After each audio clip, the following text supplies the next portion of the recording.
हम डिस्कस करेंगे theory and elements of drama. Theory and elements of drama and it's kind.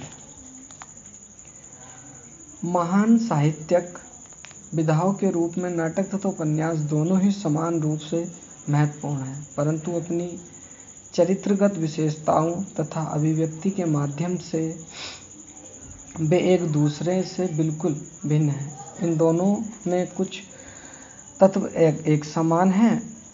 Hudson ने कहा कि उनका अस्तित्व उस रुचि पर निर्भर है जो प्रत्येक स्थान पर स्त्री पुरुष और प्रत्येक युग में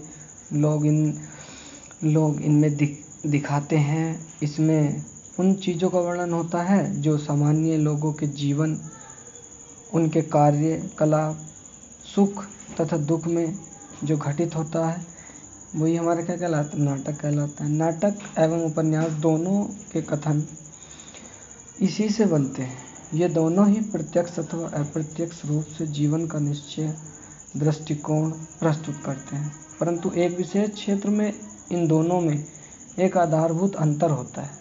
उपन्यास मुख्य रूप से वर्णनात्मक होते हैं और ड्राइंग रूप में पढ़कर इनका आनंद लिया जा सकता है, जबकि नाटक की महानता तथा इसका आनंद इसके रंगमंच पर प्रस्तुतिकरण पर निर्भर करता है।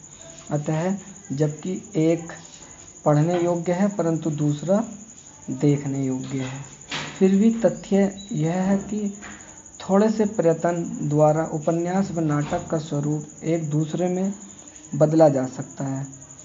दूसरा आधारभूत अंतर यह है कि जहाँ उपन्यास लेखक कुछ संपूर्ण दृश्य या ऐसा कह दो कि मतलब हमें जो देखना है उसका जो संपूर्ण दृश्य अति विस्तार में यानी कि बहुत ज़्यादा विस्तार में वर्णन करने का पर्याप्त अवसर प्रदान करता है। वहाँ नाटक में दृश्यात्मक प्रभाव सीमित होता है और यह केवल रंगमंच पर दृश्य प्रस्तुत किए जाने तक ही संभव है। परिणामस्वरूप उपन्यास एक शुद्ध कला है जबकि नाटक दृश्य कला है। हडसन बताते हैं कि अगर जो उपन्यास में अपने स्वयं के विभिन्न भागों से जो निर्मित कला है तथा अभिनेताओं द्वारा जो प्रस्तुतिकरण के लिए बनाई जाती है, जो स्वयं को संवादों द्वारा अभिव्यक्त करते हैं। नाटक जो होते हैं मानव कार्यकलापों को संवाद द्वारा अनुसरण करता है।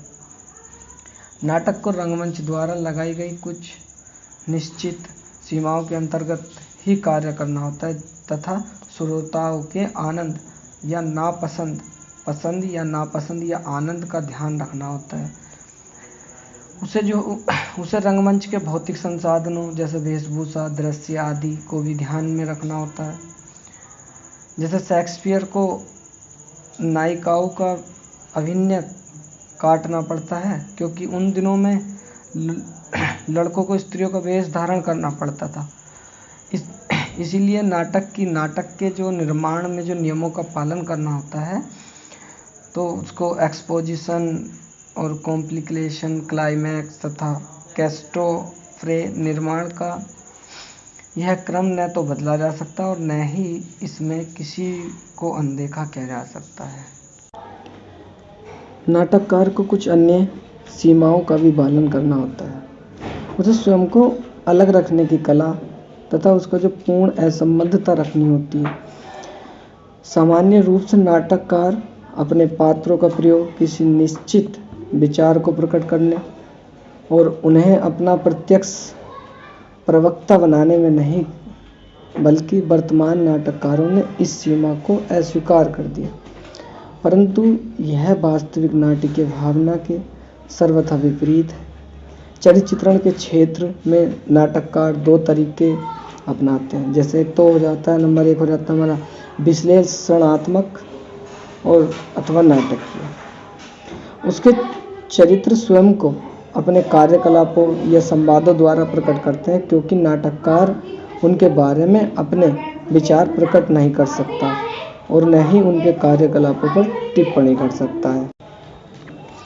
नाटक एक ऐसी कला है जिसका स्वभाव बाह्य शक्तियों द्वारा नियंत्रित होता है और नाटककार को रंगमंच की परिस्थितियों और श्रोताओं की पसंद तथा नापसंद और रंगमंच प्रबंधकों की आवश्यकता को भी मस्तिष्क में रखना होता है।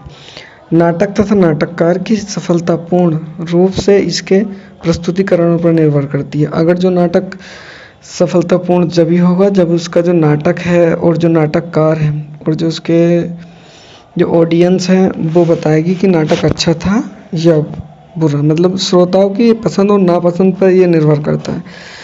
जैसे उदाहरण के लिए हम ले लेते हैं, प्राचीन ग्रीक एक नाटक अपनी परिस्थिति द्वारा नियंत्रित था, जिसका परिणाम स्वतंत्र तथा तीव्र क्रियाकलापों की कमी था तथा यह गंभीर व धार्मिक दृश्यों पर रंगमंच पर प्रस्तुत करने तक सीमित था। अपनी विषय सामग्री में धार्मिक संबद्धता के कारण यह मात्र पौराणिक कहानियों तक सीमित था। क्रूरता या युद्ध के दृश्य ही ग्रीक नाटकों में प्रस्तुत किए जाते थे। यह विशाल खुला रंगमंच होता था, अतः प्रयोग की जाने वाली भाषा भी अलंकारिक स्वभाव की होती थी। परंतु एलिजाबेथन जो शेक्सपियर नाटक की परिस्थितियां थी वो परिवर्तित सामाजिक व रंगमंच परिस्थितियों के कारण बिल्कुल भिन्न थी, परंतु वर्तमान नाटक की तुलना में इसे फिर भी कुछ सीमाओं का पालन करना पड़ता था। इसमें पर्दा गिराने की प्रथा नहीं थी, जिस कारण नाटक के लिए यह आवश्यक हो गया कि वह प्रत्येक दृश्य को स्वाभाविक निष्कर्ष तक पहुंचाए। उन दिनों में गतिमान दृश्यों का ज्ञान नहीं था, अतः नाटककार के लिए एक आवश्यक हो गया कि वह विशाल वर्णनात्मक संदर्भों का प्रयोग करे। उन्हें बोले गए शब्दों तथा श्रोतागणों की कल्पना पर प्रशंसा के लिए निर्भर रहना पड़ता है। ये नाटक मात्र नाटकीय होने की अपेक्षा काव्यात्मक अधिक हो गए। कलाकारों तथा दर्शकों के मध्य निकट संपर्क होता है और अधिकतर दर्शक मुख्य रंगमंच के चारों ओर भीड़ लगाए रखते थे। यह तथ्य ही इन नाटकों में अत्यधिक एकल संवाद के लिए उत्तरदायी है। रंगमंच पर स्त्रियों के अभिनय में लड़कों का प्रस्तुत होने का बहुत अधिक प्रभाव पड़ता। इसका परिणाम प्राय उसके नाटकों में वेश परिवर्तन तथा इसके अतिरिक्त स्त्री कलाओं की अनुपस्थिति के कारण नाटकों में प्रेम का चरित्र एवं स्वभाव को महान प्रभावित किया। शेक्सपियर अपने सुखांत नाटकों में सदैव स्त्री जोड़ों का प्रयोग करता था, क्योंकि उसकी कंपनी में दो लड़के होते थे, एक लंबा और एक छोटा। जो लंबा वाला होता था वो पुरुष का मतलब गेटअप संभाल लेता था और छोटा वाला स्त्री का। नाटक में कहानी सदैव संघर्षों के चार ओर घूमती है। दुखांत नाटक में यह संघर्ष पतन की ओर ले जाता है, जबकि सुखांत नाटक में यह आनंददायक परिणाम की ओर ले जाता है। कथन के विभिन्न अंग जो एक्सपोजिशन है, कॉम्प्लिकेशन है, पतन तथा परिमाण की ओर ले जाता है। यही विभाजन नाटक के 5 अंगों में विभाजन के लिए उत्तरदायी है। नाटक की जो महानता होती है, जो एक्सपोजिशन होती है, उसकी जो निपुणता व्यवस्था पर ही अधिकतर निर्भर करती है। नाटककार केवल अप्रत्यक्ष रूप से आवश्यक सूचना प्रदान करता है, संपूर्ण सूचना श्रोताओं को दी जाती है, जहां प्रयत्न का संपूर्ण आभास छिपा रहता है और प्रत्येक चीज बिल्कुल स्वाभाविक लगती है। अतः एक अच्छा जो एक्सपोजिशन होता है वो सदैव संवाद के रूप में ही होता है, जो हमारी जो बातें करने का वो होता है।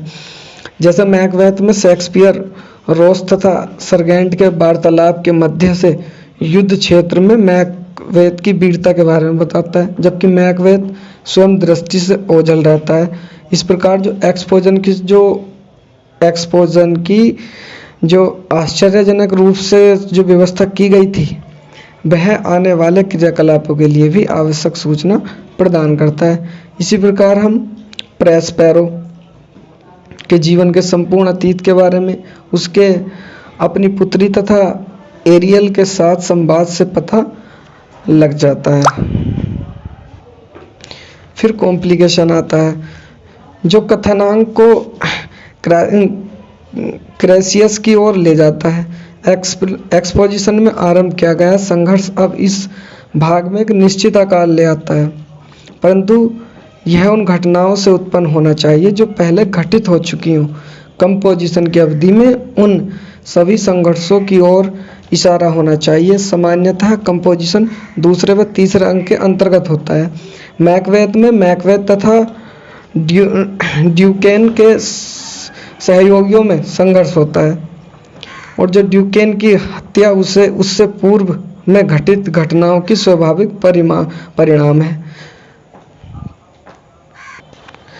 क्रिसियस संघर्ष का परिवर्तन बिंदु होता है और कुछ पूर्व में घटित हो चुका है। यह उसका स्वाभाविक तथा तर्कसंगत परिणाम होना चाहिए। यह ऐसी घटना है जो संपूर्ण क्रियाकलाप का मार्ग अंत की ओर निश्चित करती है। जो क्रेसियस सामान्य रूप से एक्शन के मध्य में रखा जाता है और यह तीसरे अंक में घटित होता है। मैकबेथ में यह तीसरे अंक में वैंक्यू के भूत के उपस्थित होने के साथ आरंभ होता है, जो उसमें इतना भय उत्पन्न कर देता है कि वास्तव में वह अपना भयानक अपराध स्वीकार कर लेता है। अतः जो उसके अपने सहयोगी भी उसके विरुद्ध हो जाते हैं। इस प्रकार वैंक्विट सीन उसके राजनीतिक जीवन की नीचे की ओर शुरुआत है। मैकबेथ का पतन उसके अपराधों का अवश्यम्भी परिणाम है। नाटक के संपूर्ण कथन में नाटककार विपरीत तथा समानांतर के प्रति जो तरीकों का प्रयोग करता है, परिस्थितियों के दोहन अथवा दूसरे भाग में वही उद्देश्य प्रस्तुत करने से नाटक के प्रभाव बहुत हद तक बढ़ जाता है, परंतु इसका मुख्य उद्देश्य सार्वभौमिक उत्पन्न करना है। जैसे किंग लेयर में हम उसी घटना को मुख्य कथनांक तथा उपकथनांक में दोहराया गया देखते हैं। किंग लेयर भी शेक्सपियर के द्वारा लिखा गया एक नाटक है। इस दोहराने से केवल कष्ट ही 2 गुना नहीं होता, बल्कि यह भय उत्पन्न करता है और घृणा तथा भय का प्रभाव उत्पन्न करता है। नाटक में जो कथनांक सबसे अधिक महत्वपूर्ण तत्व होता है, जैसे अरिस्टोटल ने यह कहकर इसे सर्वोच्च स्थान दे दिया था कि कथनांक ट्रेजिडी की आत्मा होता है। यह महान कथन के समान पूर्ण तर्क संगत होना चाहिए। इस संदर्भ में नाटक दो तरीकों में से किसी भी एक को चुन सकता है। यह श्रोतागण से कुछ तथ्य छिपा सकता है जिन्हें वह बाद में धीरे धीरे प्रकट करता है और ये कभी कभी आश्चर्यचकित कर देते हैं। वह श्रोताओं को अपने विश्वास में भी ले सकता है और सभी तथ्य आरंभ में ही प्रकट कर सकता है।